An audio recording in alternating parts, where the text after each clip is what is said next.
Hi, I'm Ian Whitworth from Scene Change, and welcome to Saxton Fireside Chats, a joint initiative between Saxton Speakers and Scene Change to keep you sane and motivated through this strange, quiet period we're going through right now. Our guest today is a different kind of salesperson. I've known him for a while and really respect his work. Cian McLaughlin runs a company called Trinity Perspectives. I don't know. I've employed a reasonable number of salespeople over the years, and you probably have too. And you know how when they don't win the sale, and you go, why didn't we win the sale? They go, competitors undercut us on price, undercut us, they were cheaper. That's kind of the only answer. And it's often not that. And the obvious question would be to go and ask the client, why did we actually lose the sale? And it wasn't until Cian had the breakthrough idea of actually setting up a company to do that he came up with Trinity Perspectives. So if you win or lose a sales project, they go out and talk to the client and find out why, which is incredibly valuable, useful information. So I guess today, please welcome Cian McLaughlin. All right, nice to be here. Thank you. Thank you for having me. Nice to meet you. So Cian, how's your business going? In a word, tough. Yeah.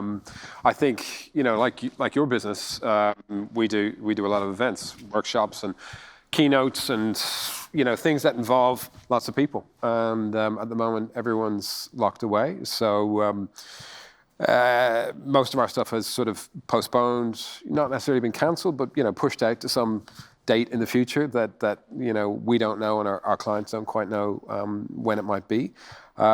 We are still doing a variety of consulting projects and other things that we can do remotely. We're working hard to pivot and disrupt what we do to be relevant, to be there to help people at the moment. Cool. Cian, I can't help noticing that you're Irish. Yes. Is this background comfortable for you? Could we maybe get something that's a bit more of a comfortable Irish background for Cian? Something that's just, here we go. How's that, mate? Look, Cian, is this a racist stereotype putting you in a pub, particularly as I know you're a non-drinker?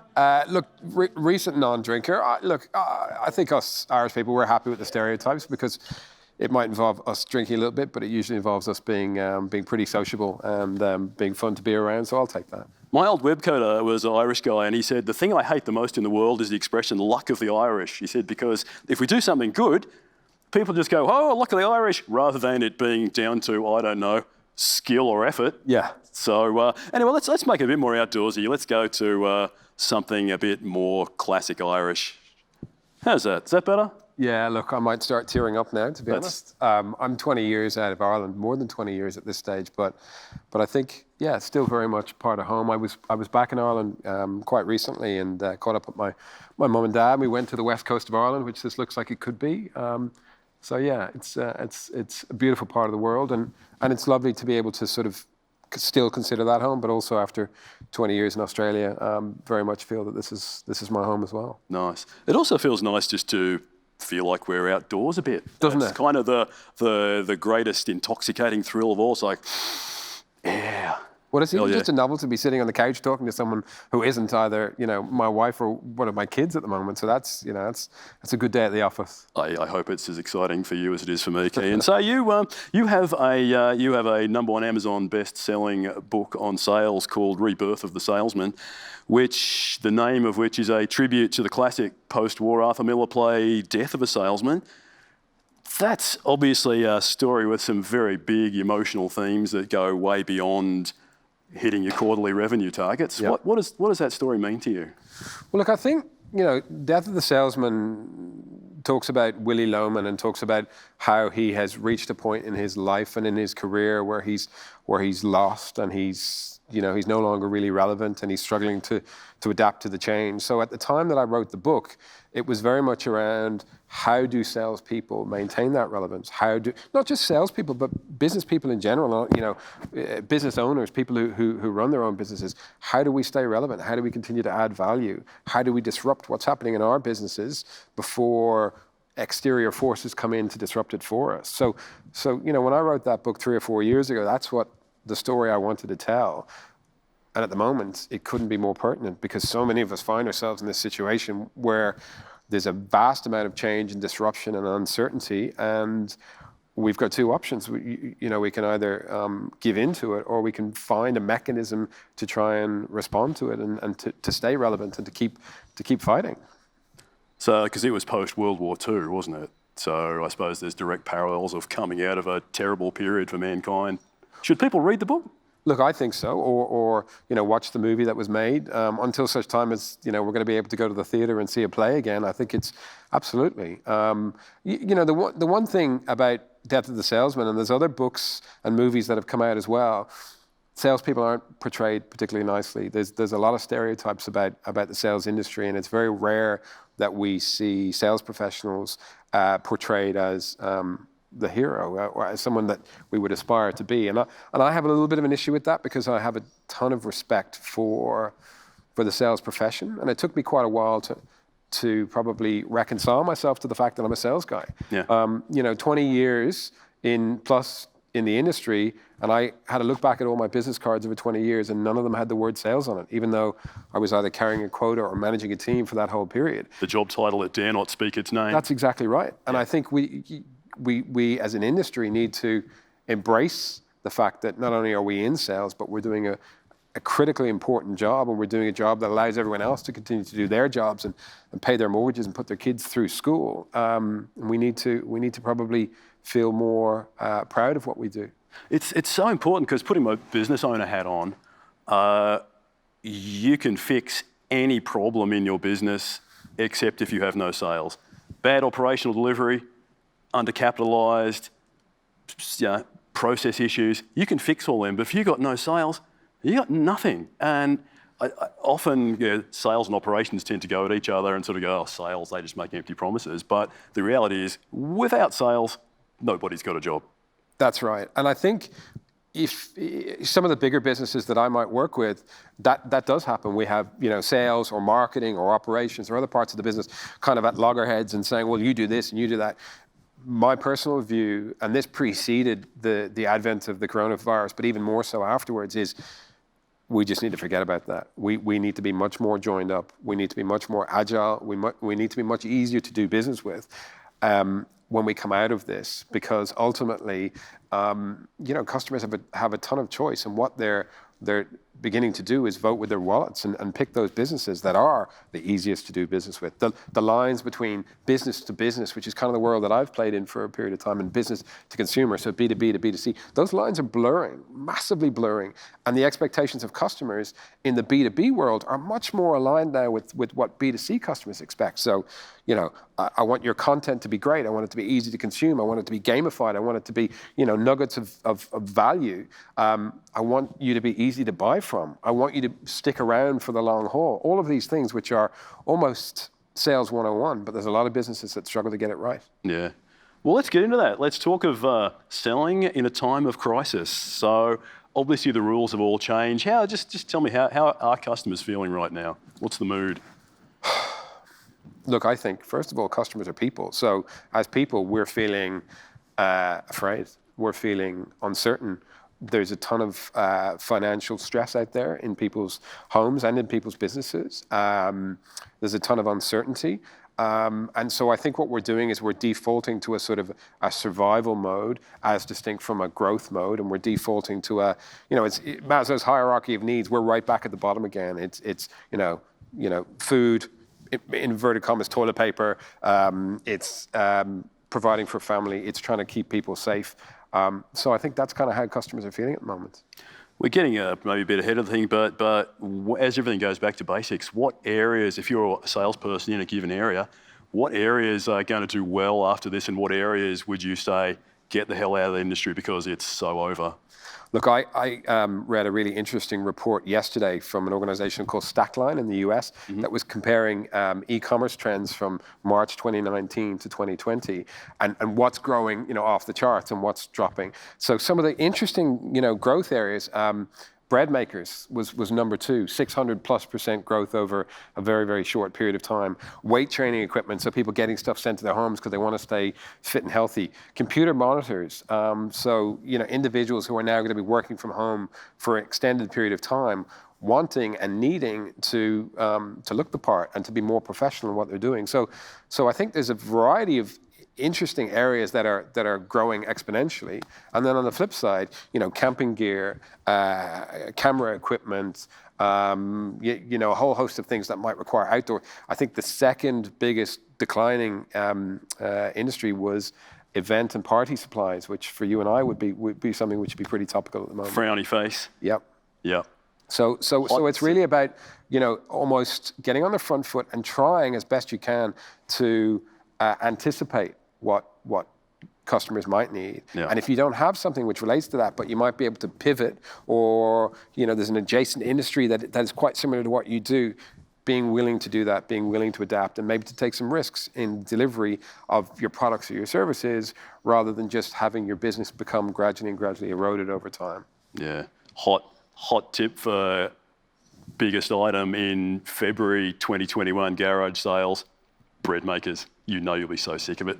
But yeah, some interesting pivot stories. There's someone in our industry who used to do, who was in the paper on the weekend, they do giant stages for outdoor concerts, and they've now set up to make stand-up desks with their equipment. Oh, wow. There's some nice stories of people adapting to it. But I guess there's two questions, isn't there? There's the lockdown period and what's hot then, and then there's the sort of world after that.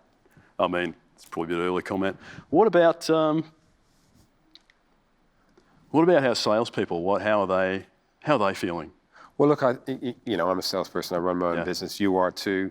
I think the fear is there, the uncertainty is there, but there's a couple of other emotions that salespeople are feeling at the moment, and I'm hearing this from the businesses I work with.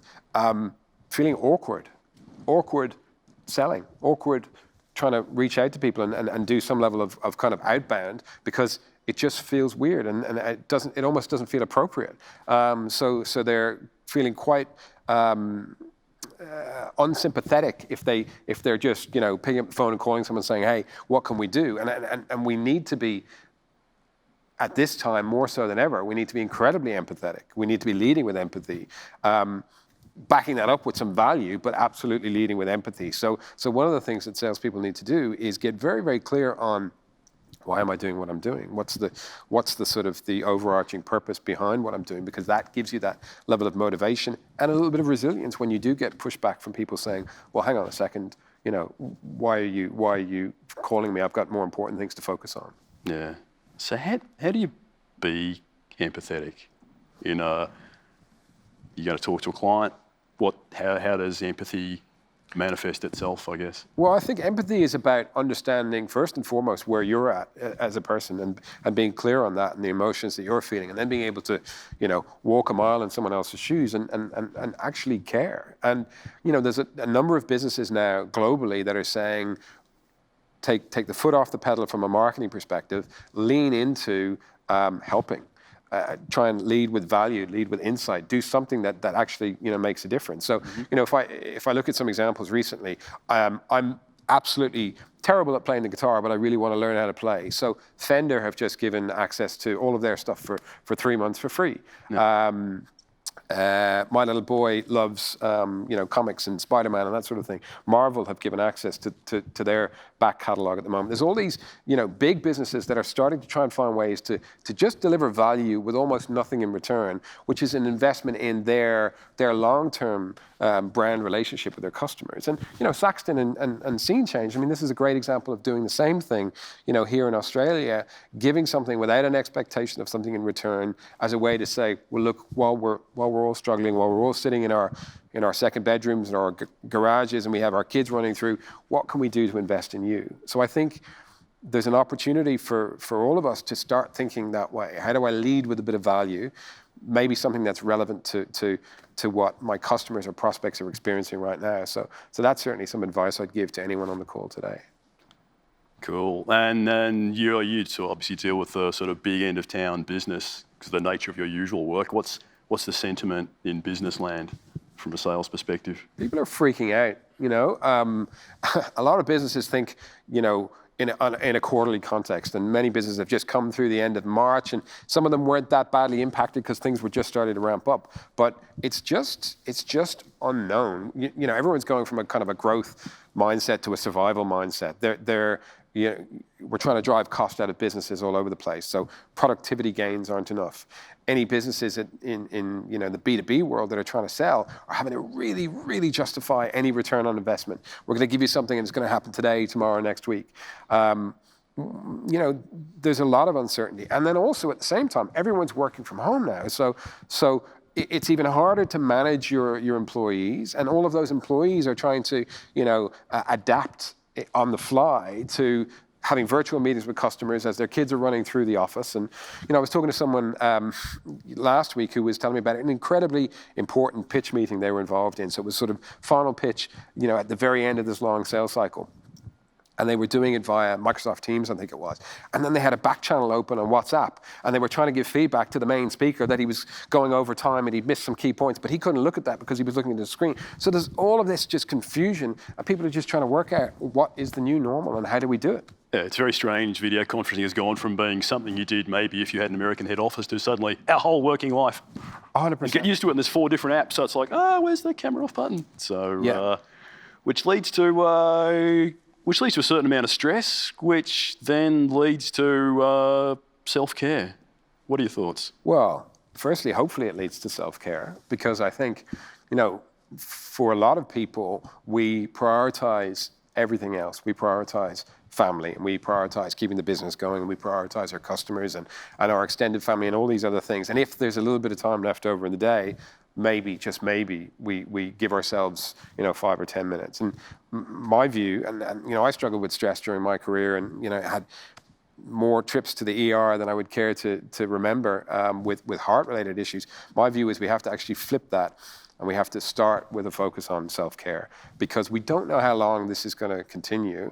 So we have to control the things that we can control in our environment. So that's certainly sleep and diet and some level of exercise and maybe something like this. So a little bit of self-education and doing something for ourselves. And think about it not as a sprint or a marathon, but just like a never-ending ultra marathon that we're going to be in for the foreseeable future. So we have to be doing the right things if we're going to be able to sustain that pace. Because we have an obligation to ourselves and to our family to be here, and come out of this stronger if we can, or at least come out of this and still be here on the other side. This is going to have effects on us that we haven't even thought about yet, I think. Absolutely. I think as individuals, I think as a society, and I think very much in a business context, we don't know how it's going to play out, but I don't see us just returning, level setting back to January 2020 and everything kind of returns to normal for a number of reasons. One of which is we're learning that, we can work from home. Some of this stuff actually works. We can collaborate, we can engage with our customers, we can do a whole lot of things. So customers can suddenly say, well, you know what? Instead of having 20 meetings with you, we'd like to do the first 10 remotely. And then if you make the cut, then you can come in and have a conversation with us. So it's really interesting. It's changing the whole dynamics of business. And I think for small business owners, like myself, that's a massive opportunity because it level sets the playing field. All of a sudden, if we're competing with larger global businesses or even larger local businesses, we're kind of operating in the same landscape. And I think that's pretty cool and quite exciting. It's like the old classic New Yorker cartoon of a dog looking at a computer and it just says, on the internet, nobody knows you're a dog. You can be a big company if you do it right. So if you're, as a salesperson, if you're just contacting one of your clients who is like us and has no work on for 6 months, there's nothing happening, what specifically do you say? Well, I think the first thing I'd say is, are you okay? How are you going? Check in, just literally just check in on a human level and see how they're tracking. Mm-hmm. And then if you have the capacity to, can we help? Can we support? Is there anything that we can do? Is there anything we can do to take the pressure off? That's not an appropriate time to start trying to flog you the latest, kit, because firstly, there's nothing to use it for. Secondly, there's no cash flow for it. But thirdly, it's just not appropriate. So we have to be very careful that we're not being tone deaf. The work I'm doing with a lot of businesses is saying segment your customers. Look at those that are, in crisis mode and just go in and say, can we triage? Can we help? Can we even just be an ear? There's some businesses that are not quite business as usual, but they're still functioning. So try and lead with a bit of value there, lead with some insight. There may be an opportunity to sell something, but it needs to be very related to the current, crisis. So if it's something to do with, working from home or virtual conferencing or security or whatever that might be, or something much more tangible. I was talking to a client the other day, and they were due to have drinks for one of their partners. So what they ended up doing was getting a business that drops cocktails around to your house. And all of the people who were coming in on this call got to order their cocktails, and they were dropped around, and they got to have drinks all together remotely, but actual tangible drinks. So there's a ton of things I think we can do by leveraging our imagination and the sharing economy to still make a connection and stand out. As someone in the event industry, just when you said the word tangible drinks, I just got all misty-eyed and just thought, oh man, such good times back in the old days of February. But Yes. But yeah, you do have a very detailed process, which we probably don't have time to work all the way through it. Yeah. I'll just bang it up on the screen, but this will be available to people afterwards. Do you want to just maybe take us through the top point or so from that, and then we'll get to Q&A? Yeah, absolutely. Look, I think really this is just a really simple framework for anyone who is engaging with customers or doing some outbound prospecting to say, here's a couple of things you can think about before you reach out and have a chat to someone. Here's a couple of things you can do, conversation starters or language you can use during a call, and here's maybe a few pointers afterwards in terms of how do you do the follow-up and how do you join the dots. Because the world has shifted on its axis in a period of a couple of weeks. The rules have all changed. We're all struggling to sort of adapt to that. So this is just a scratching post to say, all right, have a think about a couple of these things, and maybe it'll help. Yeah, cool. Well, let's go to Q&A, folks. Get your questions in over the Zoom chat to Kian, and we will start with Marin. Is this crisis the start of the sharing economy deepening? It's been a futurist trend for a few years, and now it seems as relevant as ever. You're not a futurist, are you? Look, I'm not a futurist, but I think we're all living in a bit of a dystopian future as we speak.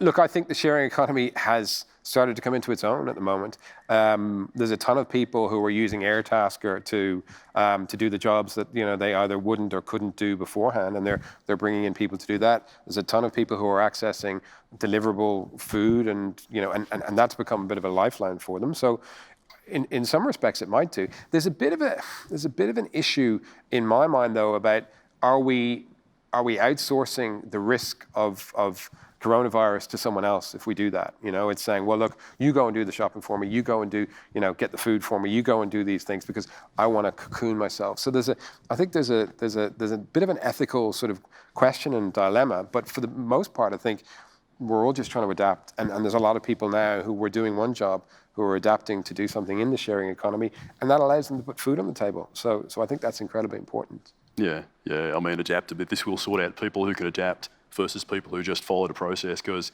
your process is dead now. It's gone. Yeah. I mean, we talk about fight or flight. There's nowhere to fly to, so we've got to fight as far as I'm concerned. Mm-hmm. You say you spoke before of salespeople being anxious, and I think if you're speaking to people who are anxious, the most unproductive thing you can say to them is, don't be anxious. Yeah. What are some actual hard, concrete tips on how to not be anxious through this whole I would say situation?